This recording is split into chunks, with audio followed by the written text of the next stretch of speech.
महाराज जी, वो विराट कोहली और अनुष्का आए थे। विराज बैठ प्रसन्न हो। जी अभी ठीक। हाँ नहीं, ठीक ही रहना चाहिए। हम आपको अपने प्रभु का विधान बताते हैं थोड़ा सा।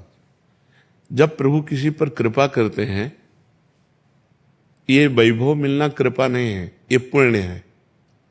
पुण्य से एक घोर पापी को भी बहुत देखो, पाप करके भी उनका कोई पुण्य है जिससे वो सुकृत पूर्व के सुकृतवश चल रहे हैं, नया पाप है। ये वैभव बढ़ना या यश बढ़ना ये भगवान की कृपा नहीं मानी जाती।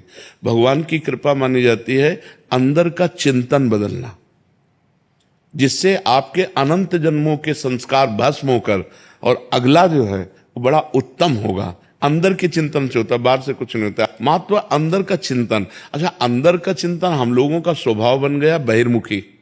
बहिर्मुखी मतलब बाहर, बाहर यश कीर्ति लाभ विजय, इससे हमको सुख मिलता है। अंदर से कोई मतलब नहीं रखता कोई विरला ही अंदर से।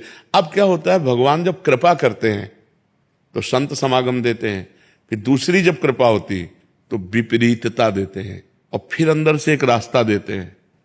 ये मेरा रास्ता है, ये परम शांति का रास्ता है, ये शांति का रास्ता नहीं। भगवान वो रास्ता देते और जीव को अपने पास बुला लेते हैं। बिना प्रतिकूलता के संसार का राग नष्ट नहीं होता। किसी को भी वैराग्य होता है तो संसार की प्रतिकूलता देखकर वैराग्य होता है। सब कुछ हमारे अनुकूल है तो हम आनंदित होकर उसका भोग करते हैं। जब हमारे ऊपर प्रतिकूलता आती है तब ठेस पहुंचती है कि इतना झूठा संसार, तो अंदर से भगवान रास्ता देते हैं। ये सही है। भगवान बिना प्रतिकूलता के इस संसार को छुड़ाने का कोई भी औषधि नहीं रखी। आज तक जितने बड़े महापुरुष हुए हैं, जिनका जीवन बदला है, उनको प्रतिकूलता का दर्शन करके बदला है।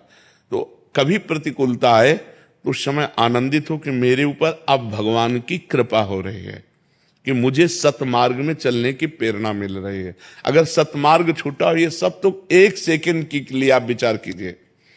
अब अपना सुधार कर लो, अपने जीवन को सत्य में ले आओ, तो अगला जो होगा वो बहुत जोर का होगा। चाहे जन्म हो तो श्रीवान कुलवान धनवान वैभव संपन्न ऐसे, और भक्ति की अनुकूलता, भक्ति की अनुकूलता। खास बात श्रीवान धनवान कुलवान नहीं, खास बात भक्ति की अनुकूलता। अगर इस जन्म में भगवत प्राप्ति नहीं हुई तो भगवान श्री कृष्ण ने गीता में कहा है कि मेरे भक्त का नाश नहीं होता। मैं कुलवान धनवान श्रीवानों के कुल में जन्म देता हूं और फिर पुनः भक्ति का माहौल देता हूं, और पूर्व का जो भजन छूटा हुआ हो वहीं से उसको। अब बिल्कुल ऐसे ही रहो जैसे रह रहे हो, बिल्कुल संसारिक बन करके रहो, लेकिन अंदर का चिंतन आपका बदल जाए। अंदर के चिंतन में आपकी यश की भावना न रह जाए, अंदर के चिंतन में आपको धन बढ़ाने की भावना न रह जाए। अंदर का चिंतन हो जाए, प्रभु बहुत जन्म व्यतीत हो गए, अब एक बार आपसे मिलना चाहती हूँ, एक बार आपसे मिलना चाहते हैं प्रभु, मुझे आप चाहिए, अब संसार नहीं। तो बात बन जाएगी, तो बात बन जाएगी। तो इसलिए आनंद पूर्वक भगवान का नाम जप करो, बिल्कुल चिंता मत करो। बाबा, क्या नाम जप से हो जाएगा पूरा? ये हम अपने जीवन का अनुभव बताते हैं। सांख्य योग और अष्टांग योग और कर्म योग और भक्ति योग, चारों योगों में प्रवेश रहा है। पहले हम सन्यासी रहे हैं 20 वर्ष सन्यासी रहे काशी विश्वनाथ जी। तो हम सांख्य योग, अष्टांग योग, जो अष्टांग योग है ना, अष्टांग योग, कर्म योग, इन तीनों को अच्छी प्रकार जान करके और फिर भक्ति योग में आए हैं। स्वयं भगवान शंकर से बढ़कर कोई ज्ञानी तो नहीं ना, सनकादि से बढ़कर कोई ज्ञानी नहीं। वो हरिश शरणम सनकादि हर समय जपते रहते हैं। भगवान शिव राम राम राम राम राम राम जपते रहते हैं। हम वृंदावनवासी प्रिया प्रीतम के उपासी, तो जो राम में राह है वही राह है, जो धा है ये रस देने वाली वस्तु है।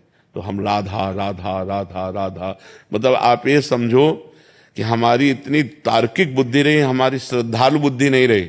सन्यासी की जो बुद्धि होती है वो तर्क प्रधान होती, कसौटी पर कसने पर। तो हम केवल भावुकता में राधा राधा का प्रचार नहीं कह रहे कि हमने सुना और ऐसे ग्रंथों में पढ़ा, ऐसे कह रहे, स्वयं स्वाद लेके कह रहे और विश्वास के साथ कह रहे कि यदि आप राधा राधा जपते हो तो इसी जन्म में भगवत प्राप्ति हो जाएगी, इसी जन्म में।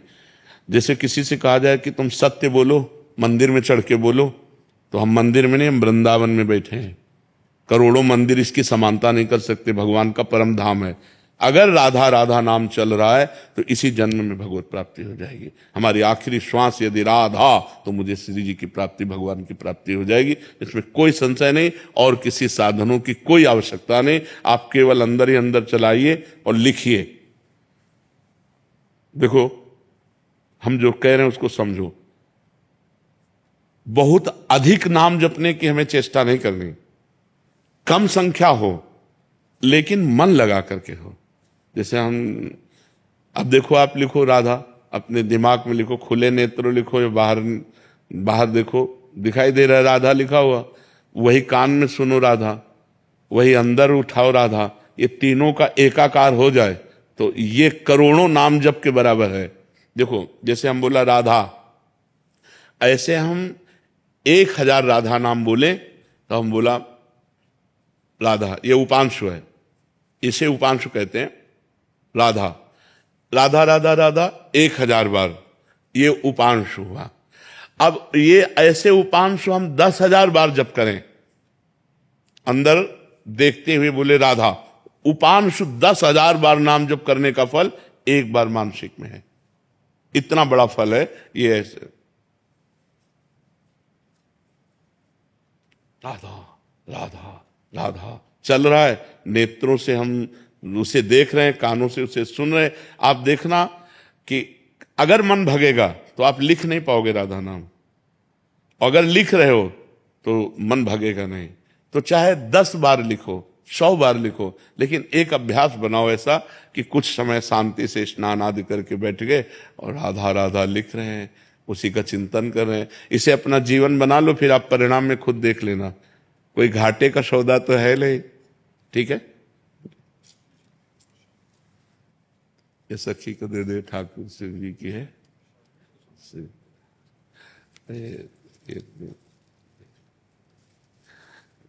खूब आनंदित रहो, नाम जप करते रहो, प्रसन्न।